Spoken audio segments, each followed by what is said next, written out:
Good afternoon, everyone, and thank you for joining our first Let's Talk About webinar of the series. I'm Siobhan Smith, Lead for Diversity and Inclusion at KTN, and it's my honour to introduce our host for today's webinar, Izzy Obeng. Izzy is Managing Director of Foundervine, a training consultancy that provides founders with access to training, mentoring, and funding opportunities. Since 2018, over 2,000 individuals have been skilled by Foundervine programs, the majority of which are female. She has helped people grow at global brands such as Just Eat, Facebook, PwC, Google, Airbnb, and more. Izzy is also a non-executive director for Capital Enterprise, a body that has raised 814 million for UK startups, and a former trustee for Parkrun. She's also been featured in BBC, The Telegraph, The Times, Forbes, and in 2019 was named by Tech Nation as one of the 50 most influential Black voices in UK tech. And today, Izzy, alongside our panelists, will be discussing how to make your own path. So over to you, Izzy. Brilliant. Thank you so much for the introduction. So I'm really excited about this session today. We have some amazing women in innovation for you. And I will briefly introduce our speakers today before we get into the session. So I would like to start by introducing Michelle Hua. Michelle is a consultant, a speaker, and the founder and CEO of Made with Glove, a UK wearable tech startup designing fashionable heated gloves for women. A Vietnamese Australian, Michelle was endorsed with exceptional talent in digital technologies by Tech Nation in 2016. This enabled Michelle to receive the prestigious UK Global Talent Visa, which allowed her to continue building her startup in the UK, continue her advisory work in diversity and women in tech, and she's made significant contributions to the UK tech sector. In 2019, Michelle was listed in the top 100 influencers on gender equality and diversity for her work advocating diversity in tech.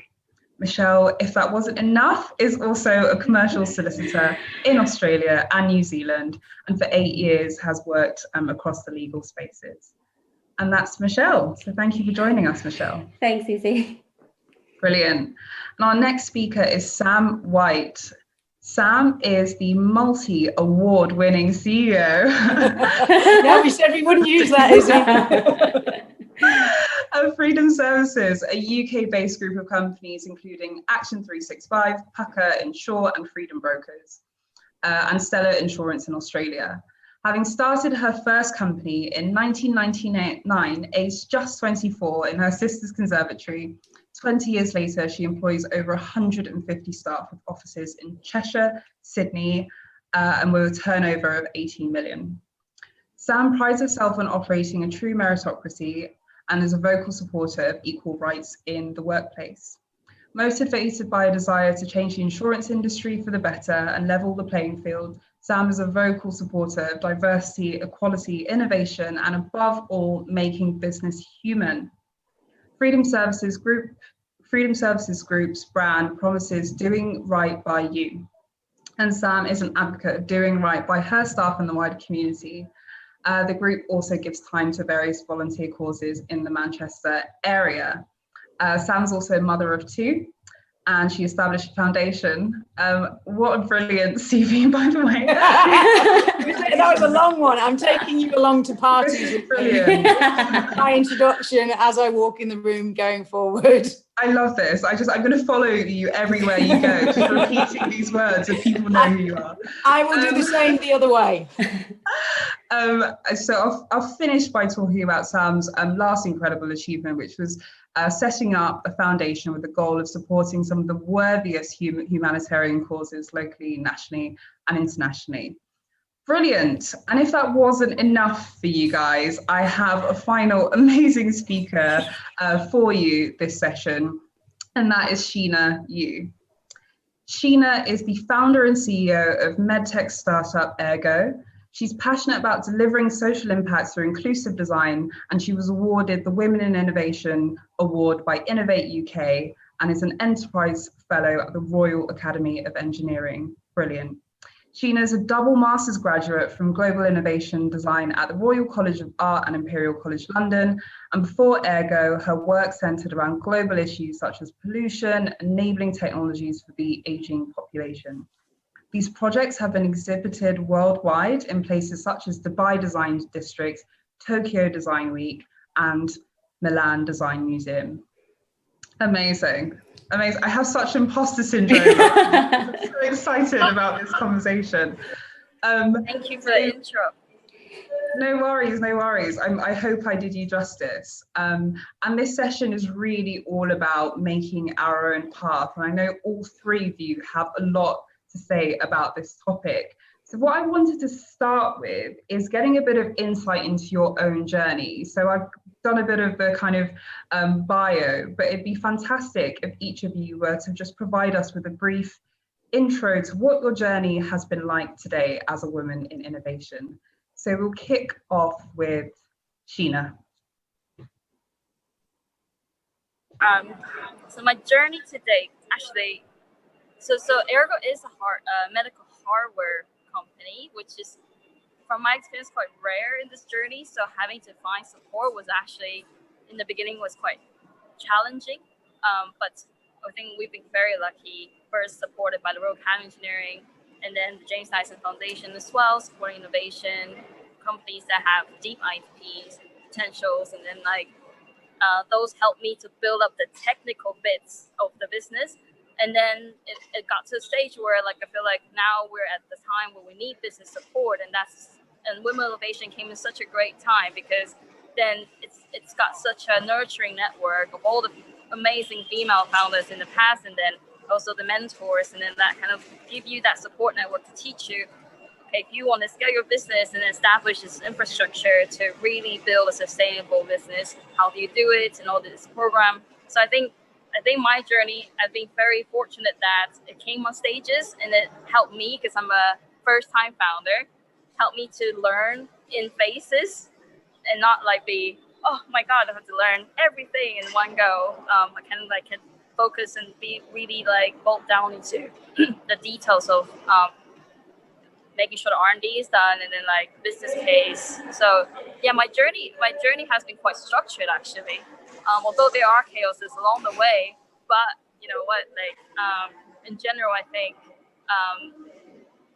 the UK is just so great to having all these support pots that you can go after and then learn from different people. I think it's just been, yeah, I think it's a very iterative process as an entrepreneur for me, but yeah. Brilliant. Thank you for sharing, Sheena. And I completely resonate with the sort of challenges around accessing funding. There's so much opportunity, and as a first-time founder, navigating that can be quite tough. And Sam, multiple business owner, and one who really has prioritized diversity and innovation in everything you've done. Tell us a little bit more about what that journey's been like. Well, if Sheena's journey's been structured, definitely not. I have to be brutally honest. I'd set out when I was 24, and really just being, again, completely honest, I didn't like anyone else telling me what to do. That was my driving motivation. I didn't like it when I was at school. I certainly didn't like it in my first job. And I just realized I had to find a way to kind of forge my own path. So I've self-funded the business all the way through. So I've never had any outside investment up until 2 years ago when we launched in Australia. And that was the first time I got a bit of VC funding. So it's lovely to see things like Innovate UK particularly focused on women, because it frustrates the hell out of me that only 1% of funding goes to female founders. I know how tough I've found it over the years by not having support from the banks and from the financial industry, and having to sort of make those commercial shifts to make stuff work. So for me, it's definitely been a journey of trial and error, from my sister's conservatory, literally sitting down with a phone and a desk and trying to persuade people to use my services, to then kind of employing people. My best friend was stupid enough to come on board when I was in the conservatory. She joined me. She was my first member of staff, and she basically joined me because she took pity on me. She walked in and there was a cascade of invoices all across all of the desks, and she went, Sam, like, this does not look good. And I said, I'm selling stuff. She said, you're not going to remember who you've sold it to or how much they owe you. You need some help. And you know, I have found along the way with my female friendships and the connections that I've got from a business viewpoint, that you need that support, you need that collaboration, and you need people that are prepared to be helpers and are prepared to kind of step in and assist you. So, you know, I'm at the point now where we've got, you know, nearly a couple of hundred staff and over, I think 23 million last year. This year took a COVID hit. I've launched in Australia, and I'm just really excited about this sort of new wave of female entrepreneurs that I'm seeing coming through. And for me as a business, about that pay it forward scenario, how can we now help support that next generation, and how can we open up some of the doors that perhaps we were shut when I came through the ranks? Oh, fantastic. And I hear you on that. Friends taking pity on you. Yes. I love conservatory. You know, I was Steve Jobs had the garage or whatever, but you had a conservatory, which sounds a lot more middle class. Yeah, it sounds more. It does, doesn't it? Yeah. I'm sure Steve Jobs' garage was pretty tip top, though, to be fair. Perhaps. Michelle, I can imagine that the challenges have kind of also been quite similar. And in a second, it'd be great to talk about those challenges. But for now, do tell us a little bit more about what your journey's been like so far. Oh gosh, yes, it still is full of challenges, and it's really nice to hear Sheena and Sam talk about theirs, because I kind of sit in between both, because I do have a startup which I'm building a product for, but I also have a service company where I consult with tech entrepreneurs. So Sheena, you're so lucky that your journey was so structured. Mine was a bit organized chaos.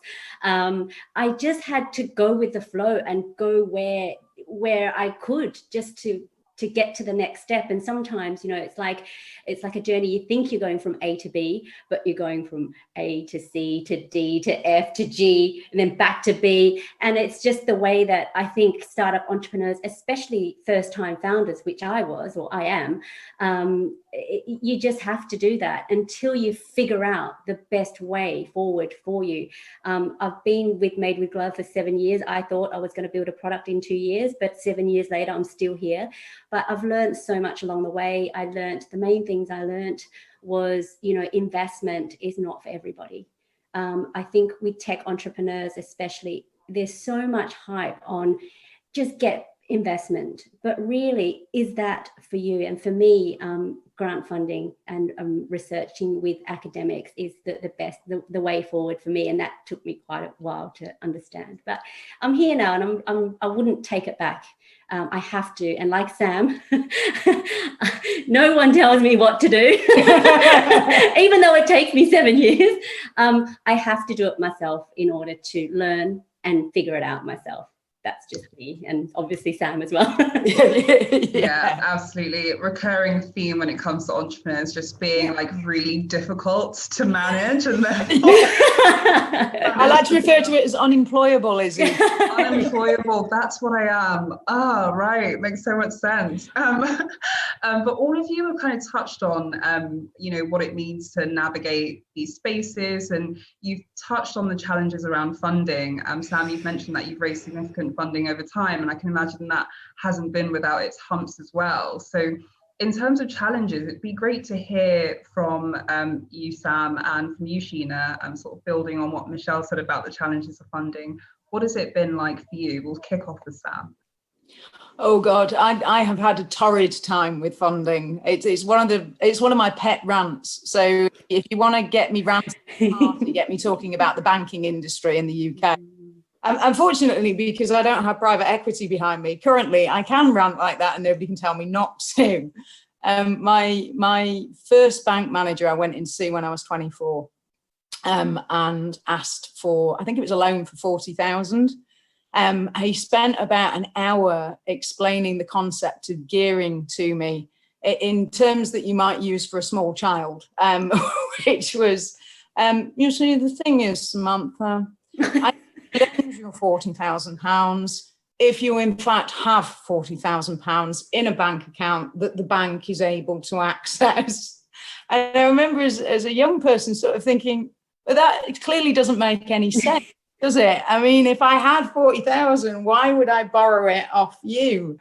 And he also then took away my personal overdraft. So I'd had an overdraft that I'd been responsibly using for a number of years as an employed person, because I had a job before I set up, and he removed that overdraft. So I have had a fair old torrid time with it. But in the last couple of years in launching in Australia, I went down a different route and said, I'm going to start this from scratch, but I'm going to get VC funding. So I'm going to have somebody come in alongside me, and I'm going to be happy not to keep all of the equity and kind of that sort of illusion of control that you have, that it's all yours, and therefore, you know, you're able to steer your own ship. Actually, the first guy that I sat down with and chatted through the business plan and explained what I wanted to do ripped my arm off, and I was able to build Stella in a completely different way to the way that the rest of the group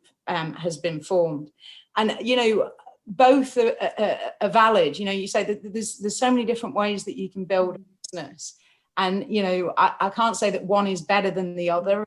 It's, you know, fairly early doors for Stella, so there may be other problems that come down the pipeline that I'm not aware of, but it is different.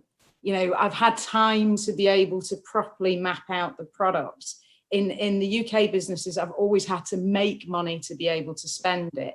And in itself can be extremely limiting when you have this big vision. I've always got like this really big vision of something that I want to do. And then you go, I can't do that because it costs money. So I think it's important to understand the restrictions of the choices that you make.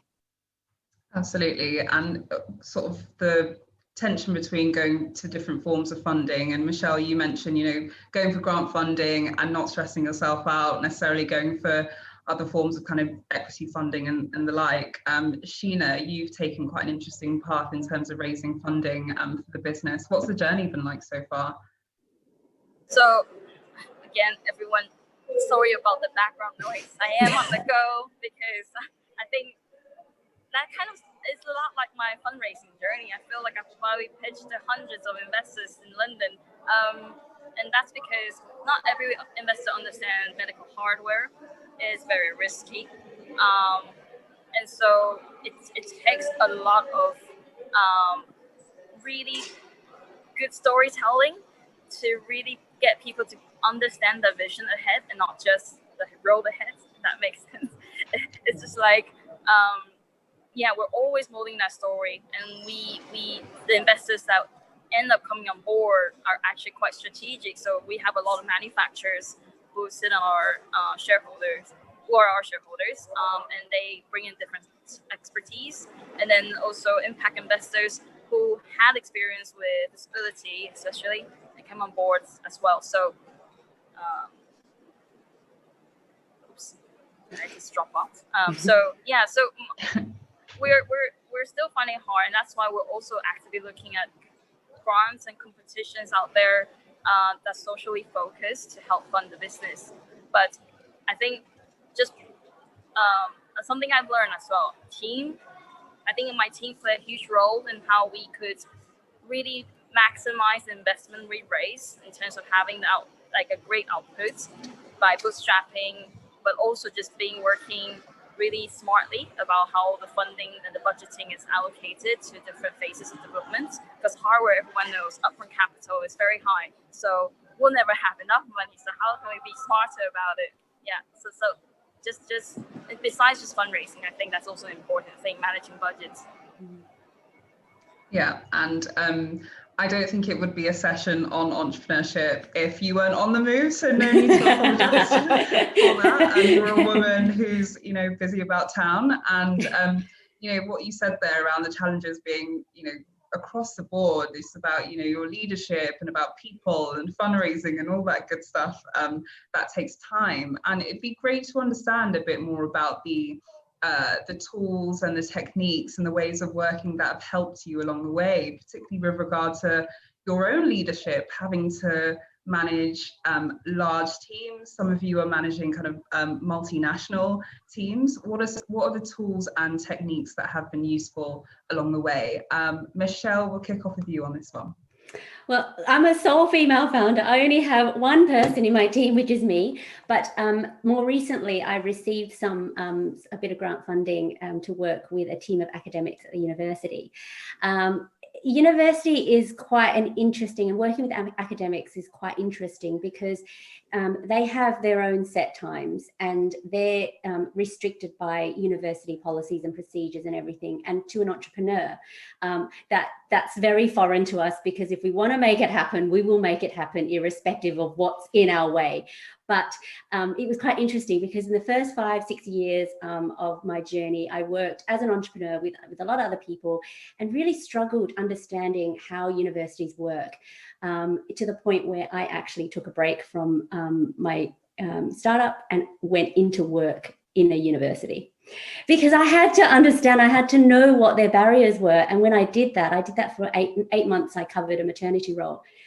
That was the biggest learning curve. And now I understand how universities work. Then I went back out and now I'm working with academics at university. And I have such a greater understanding of everything that they do. And I appreciate more about what they do. And now we've got such a great relationship. I'm more of a project manager, and I help lead where they're going. I let them do what they need to do, but I also understand their barriers.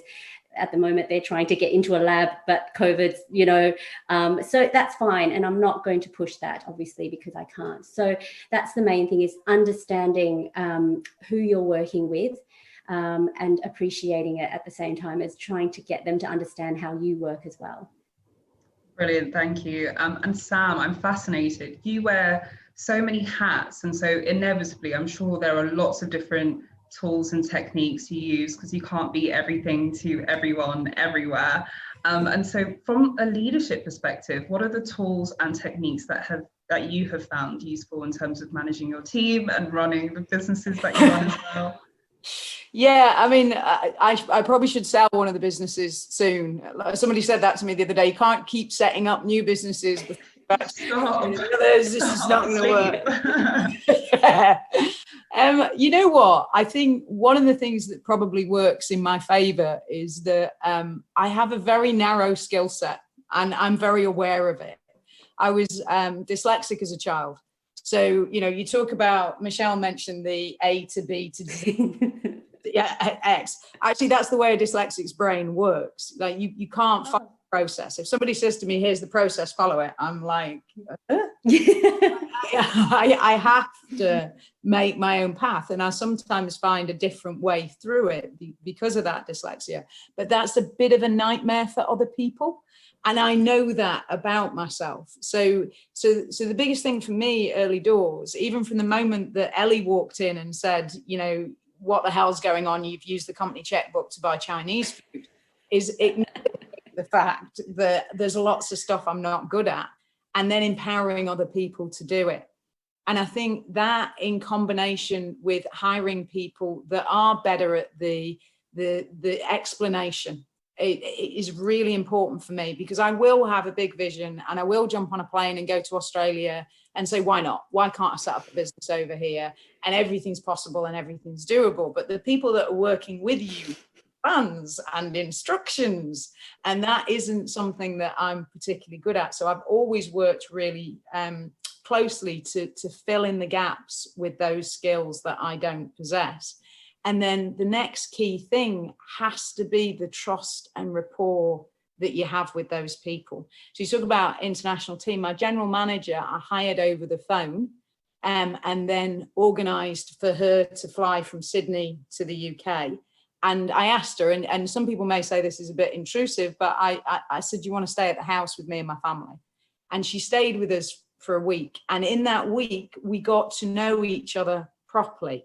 You can't operate, I don't think, a team or any team really without some level of professional intimacy. You need to know each other. And, there's so many things that separate us in the world. We talk about diversity and inclusion. We tend to focus on the differences.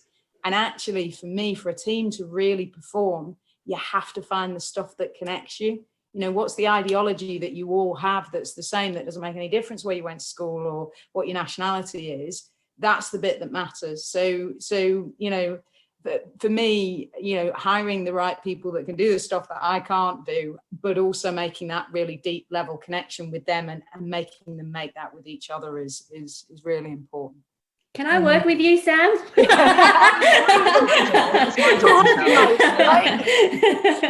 I'm in. I want you to be my boss. No, we can't both do it. It's one of us. But Sheena, I think that, you know, just kind of listening to your journey, and I can tell you're a bit of like a products junkie, and you've been working in this space and doing this amazing work, and then transitioning from to the commercial element, having to think about all the different elements of business model and fundraising. Was that a shift in terms of mindset? What's it been like leading your team to do all of that whilst building this amazing product? I think I've always made sure that the product team always know what the business team does, and what the business has to also know what the product team does. So everyone is very transparent and know each other's roles, and that also how everyone's work contributes to the grand scheme of things. So I think having that transparency in the team has been really helpful, so that when the product team goes and make a different decision that might not be directly related to business, they'll still there will be still like the way they prioritize, for example, will still be strategically tied to how the business timeline goes, for example.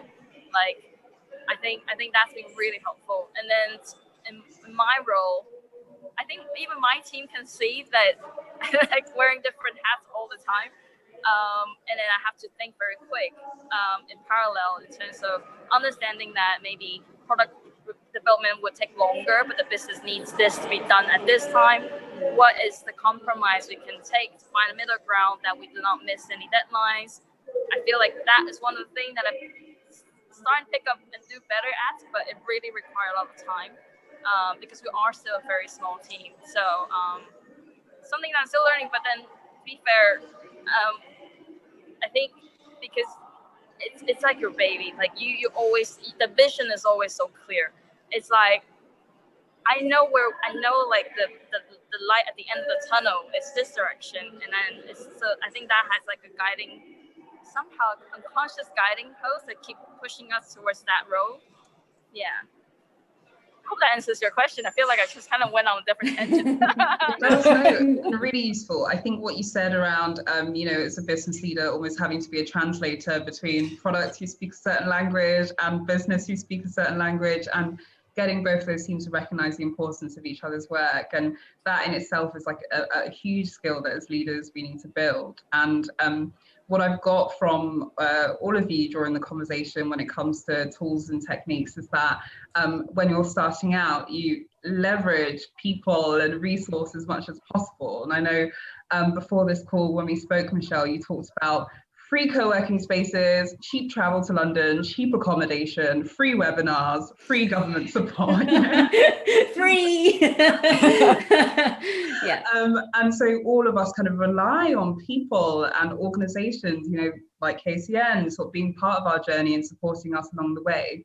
And it would be fantastic to hear from you just a word or two about the biggest influences you have had along your journey who have helped you get where you are today. I'm sure there have been many, but if you can think about sort of one individual or organization that's been such a strong part of that journey, who would that be? We'll go to Sam on this first. Oh, wow. In terms of mentors, I've been really, really lucky. I think because I'm probably quite comfortable being vulnerable.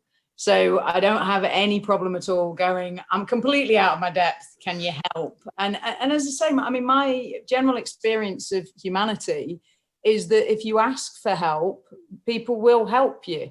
And that's true at any kind of level. So I have a guy in the industry who's been extraordinarily successful and is also a fabulous human being. Guy called Jason Stockwood, who sold his insurance business for a rude amount of money that I won't be so offensive as to mention, but I always kind of went back to him and kind of, if I got stuck with something. So when I was looking at private equity deals, I'd never done it before. Like I didn't have any rule book to go to. And you don't really want to go and ask the people that are potentially going to do the deal with you, because you can hit the challenge with that. And Jason spent like an hour in his office with me, kind of drawing up different exit events, and this is how it works, and this is where the downside is, and this is where the upside is. And I still haven't quite got it, but he helped, and he kind of inspired me to kind of move forward. And then, it sounds trite, but on a personal basis, my dad's a real idol for me, in that he's probably the biggest feminist I know. And, I was lucky enough to grow up in a household where my dad constantly told me, you can be anything you want to be, you can do anything you want to do. He took me on business meetings. 15, he took me out with his boss on business dinners, and kind of trusted me to engage in that way.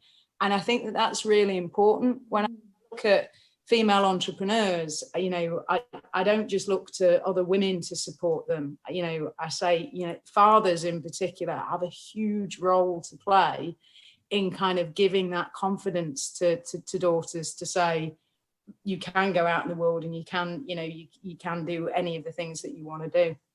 Yeah, absolutely. My dad's had a huge impact. Did exactly the same thing your dad did. So yes, let's hand it to men who definitely lean into their role within sort of building inclusive spaces. And Sheena, I know you have to leave us in order to do bigger and better things. So very briefly before you go, do tell us who or what has been one of the biggest influences in your entrepreneurship journey. Interestingly, I think actually it started off, I think my mom definitely has a bigger role. My dad is a very traditional Asian father. He thinks that girls will get married and that's it. And then I always defy this rule. Like I'm very rebellious. I want to do more with my life, and then not follow the traditional get married. And I mean, I respect all the moms in the world, to be fair. Like I know so many founders who are mother and then have to look after children. They're like powerhouses. It's amazing. So that's those women that yeah, exactly. And then so there, the people like you were so inspirational, and then I like to learn from people's experiences. And I think in the beginning of my journey here, because I moved to London alone, not knowing anyone. And so I had to build up my network here from zero. So my friends have been one of the biggest driving forces behind my entrepreneurship journey. And a lot of them are founders as well. So we kind of have our own little support network with each other, encourage each other. So I think that's also important. And then along the journey, I've met great mentors, like the last KTN event, I think, for female investor. I got to get to know Cecilia from Lego, and we really clicked because we're all designers with backgrounds, and empathy plays a huge role in how we approach things, either it's management or user facing communications. That she has been like really great mentor for me, and yeah, I think it's interesting because I feel like since the Women Innovation Awards, my shareholders have become more diverse. I have more female investors on the board, which is really great. So there's a better mix of voices in how we shape our strategy. And I think that works really well for the company I want to build, which is because we were inspired by disabled children, and there's always this friendliness among what we want to convey.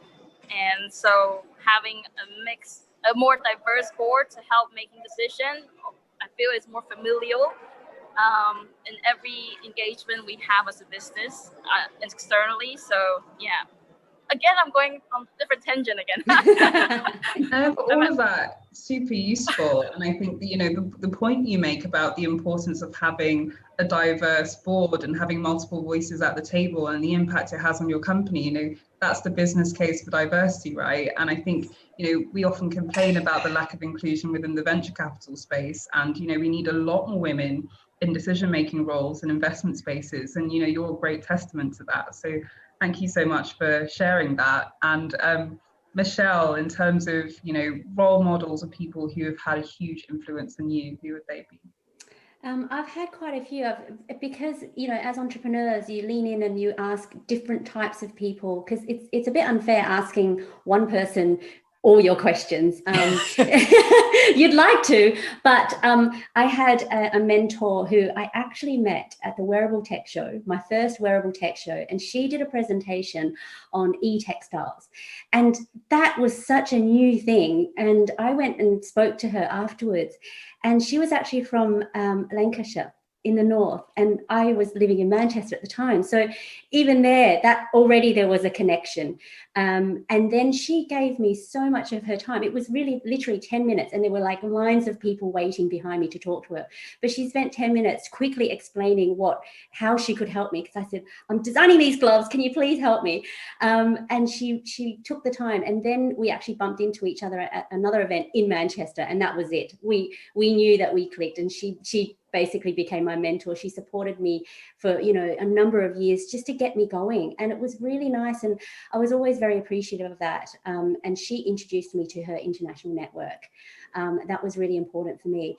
But she was my more technical mentor. But then I had a business mentor as well. He was a digital marketing expert, but he was more of a business advisor as well. And I met him through the Business Growth Hub in Manchester. And again, free government support. And he's actually now a personal friend. So we've known each other for nearly 10 years. So he was really important to kind of, you know, male supporters, as you say, they're so important because they remind you what you're doing, and they also give you and tell you what your unique qualities are, because you don't see that you're unique at all. And having Chris, who was my mentor at the time, he really did lift me up when I really needed it, and he kept making sure that what I was doing was right, and he just pushed me and supported me, and that was great. Obviously my husband as well. You can't, you know, partners, they give a different kind of support, and I think without his support I wouldn't do what I do now. So, and again, my dad, even though he's an Asian father, I have to get married, I have to have children, I have to look after the house, but he was an entrepreneur. So his actions actually spoke louder than his words. I mean, I love this. It's like the father appreciation session. All of us. Absolutely. I'm exactly like him. We won't tell them, Izzy. We won't tell them. They'll get too far. No, we won't tell them. Let it go to their heads. Thank you so much for sharing that, Michelle. And you touched on the importance of networking, because you never know who you're going to meet at events and how that's going to help your journey as well. And Sheena, just before you leave us, I know that you've received funding from Innovate UK, and it would be great to understand a bit more about what that process was like for you. Did networking have a hand in it? What was it like going through the different stages for you? You mean like before the application or during the awards? The whole process. We want to know what it's like. I think so. It's interesting. When I first applied, I didn't get it, and a good friend of mine, who's a great female founder, she looked at my application and be like, Sheena, you don't always have to present yourself in the best possible way. Like I think it's good to be vulnerable, because people can relate to that, and then this award is, I mean, in addition to like nurturing great female founders, it's also about becoming role models for or people that like new female founders can look up to and then learn from, right? So I think she mentioned a good point. It's like, why don't you talk about the challenges you had and then how you overcame those challenges in the application? I think that could be like, those stories are really interesting, I guess, to the judges of like how has she found her way to overcome, and then how can she be that role model, and that how can we support her to do even greater things. I think those are qualities. I think that those are the things I learned before application, and then this year I've got it, which was really nice. And then during the journey, really the nicest thing is that you've got this cohort of female founders at different stages of the business, and also a great mix. There's like VR, medtech, and then like all different types of technology and in different sectors. But we all share similar like management issues, operations, fundraising. So it's quite nice to have a different someone from a different sector telling you their different approach, and then you can kind of think, oh, how can I apply that to how I tackle my challenges? And then you learn from this great support network. Like we still have our WhatsApp group. I'm going to say WeChat because we have so many tools these days. Oh my god! It's like so we still have our WhatsApp group, and then anytime we run into an issue, we'll just like talk to each other, and then quickly someone's going to respond. And I think through the Women Innovation Award as well, because of a few other panelist events, actually I've got like young female entrepreneurs coming to me. I mean, young, I'm not similar age. Coming to me as well, like say asking me how I started, I think, and then I introduce them to the one that are more experienced and say, I've told you about how I got to where I am, which is still quite early, but I think it'll be useful to talk to someone who's very experienced at the later stages, so you get a full spectrum of what entrepreneurship looks like as a female founder. Brilliant. Thank you so much for sharing that, Sheena. I know you have to go, but that was super. I'm so sorry, but it was so fun. Thank you so much. It was lovely to meet you. We'll catch up. Yes, definitely. Catch up. Sorry about the noise again. It's like great, but I'm gonna go meet a user now. Go get the money. Customer. I'm on a suitcase going to the customer, so wish me luck. Good luck. Good luck. Bye. Thank you so much, Sheena. And Sheena touched on some really, really interesting points there, which you've all touched on in different ways around the importance of networking and bringing people in as early as possible and making sure you're kind of doing everything you can to avoid stress and burnout at the beginning, sharing the load and bringing on, as you said, Sam, stupid people who believe in you. Yeah, exactly.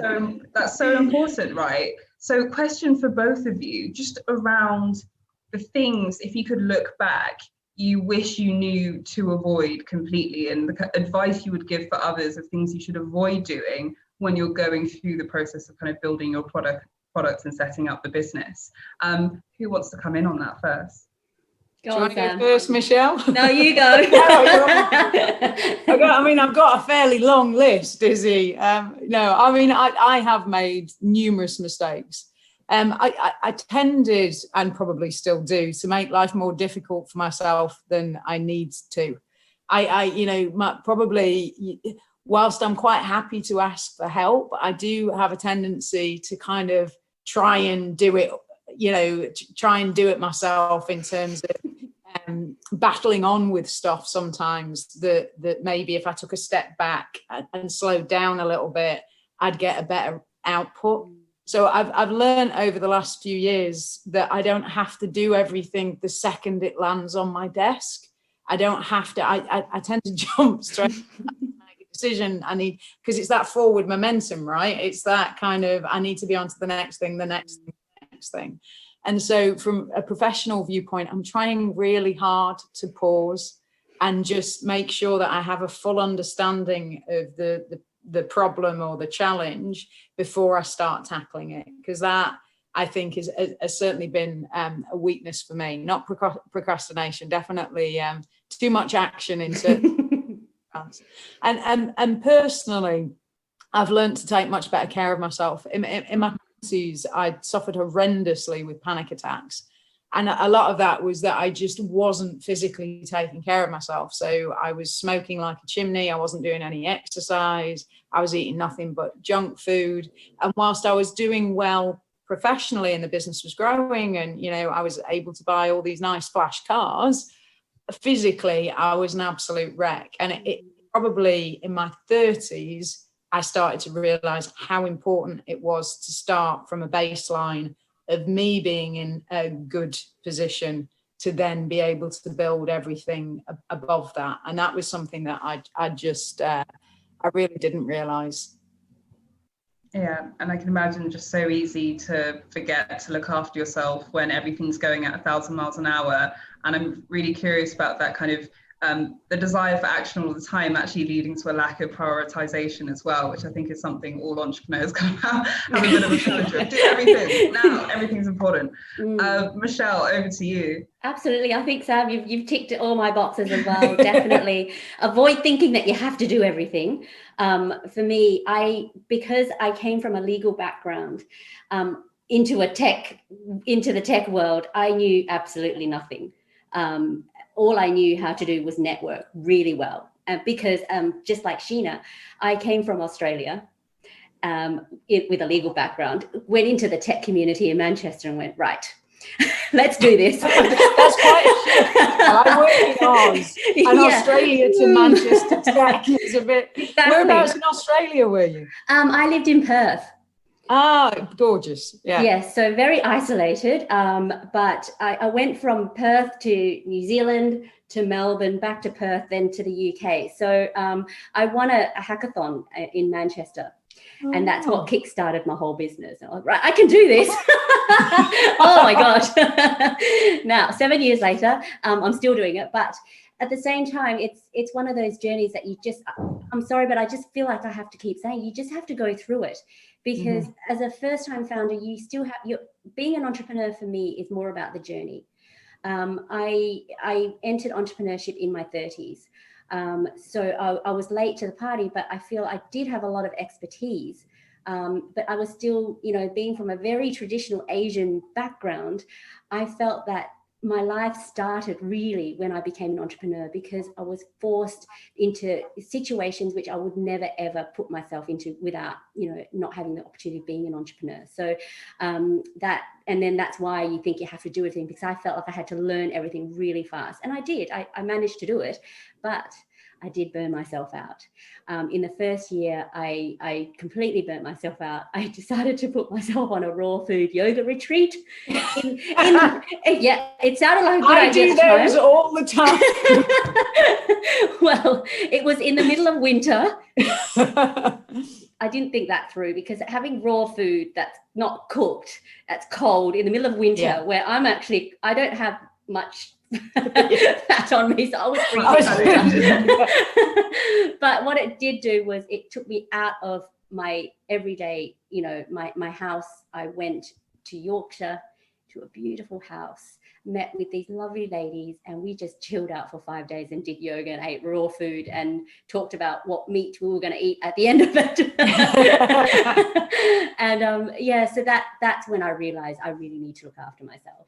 And now, yoga is a big part of my life, spa days, just taking walks along the beach, just taking walks. We've got a dog, because the dog needs to be walked twice a day, just to force myself to get out and do things that's actually enjoyable. And, during lockdown, I did a course called The Science of Wellbeing, the Yale course. I think everyone's doing that course, or, and what I learned was I had to savor every moment, or some moments, rather than thinking about what's next.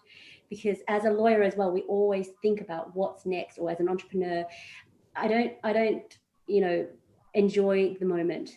So that's the one thing that I learned about being on that course, and I'm doing that every day. Even just savoring a cup of coffee, sitting here, for 10 minutes in the morning, just to start my day. So those are little things. You have to start with the little habits first, because then that will make your life and your journey much more enjoyable. Oh, brilliant. Thanks so much for sharing that, and particularly around kind of burnout. And that definitely resonates, getting a dog to force you to walk. It must be an entrepreneur thing. I have to be away from my desk for 1 hour. Yes. Get a dog, they said. It'd be fun, they said. She's a nightmare. But I have to walk her once a day. So you have a dog as well? I have a dog. Oh. Yeah, she's a 9-10 month old puppy. Oh gosh, get a puppy, they said. Yeah, don't. I got one in lockdown. Oh the no. Little bugger has eaten our shoes. He is an absolute nightmare, but I'm madly in love with him, and then you're kind of stuck with them, aren't you? You are. I love my dog, but yeah, she's destroyed my favorite pair of shoes. And when I spoke to my husband, he was just like, but be grateful that she's alive and she's okay. Oh, I don't think about the shoes. They can be replaced. Can they? It depends on the brand. My dog actually ate my friend's shoes when he came over to see me the other day. And I had to carry them in with half a shoe missing. Kind of like, it's your fault. Why did you leave it out? We have a dog.